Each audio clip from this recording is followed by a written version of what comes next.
Good morning friends, મારું નામ doctor Krunal Patel છે.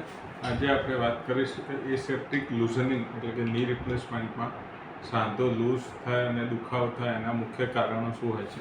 આપ જોઈ શકો છો, આ જે સાંધો છે એમાં આ ફીમોરલ કોમ્પોનન્ટ છે, જે આપણે ઉપરનું થાપાનું હાડકું હોય છે, આ નીચેનું હાડકું હોય છે જેને ટીબિયા કહેવાય છે. આ બંને વચ્ચે પ્લાસ્ટિકમાં ઉપર મેટલ અને પ્લાસ્ટિક વચ્ચે મૂવમેન્ટ થતી હોય છે.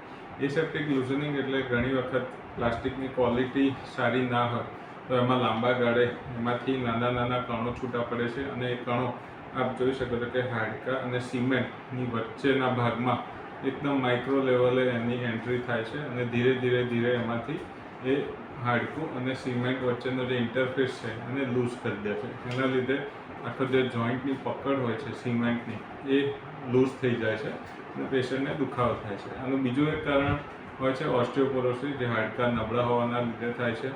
તે મોટાભાગે આ ઉંમર જે ઉંમરની વ્યક્તિમાં ની રિપ્લેસમેન્ટ કરીએ ઓલ્ડ એજ હોય છે, એટલે ઓસ્ટિયોપોરોસિસની ટ્રીટમેન્ટ કરવી જરૂરી હોય છે.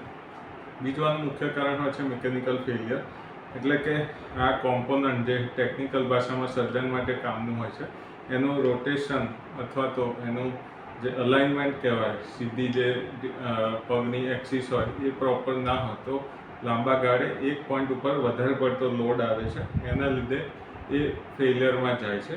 અને બીજું આ પ્લાસ્ટિક અથવા જો મેટલની ધાતુનું જે કોટિંગ હોય છે એ કોટિંગમાં ઘણી વખત ખાડા પડે, પીટિંગ કહેવાય, અને ડીલેમિનેશન એટલે કે પ્લાસ્ટિક ઘસાઈ જવાના લીધે એના જે કણો હોય એ છૂટા પડતા હોય ત્યારે આવું થવાની એક પોસિબિલિટી હોય છે. બહુ રેર કેસમાં ઇન્ફેક્શન કે એની પોસિબિલિટી હોય છે, જે યોગ્ય બ્લડ ટેસ્ટ દ્વારા એની સારવાર કરી શકાય છે.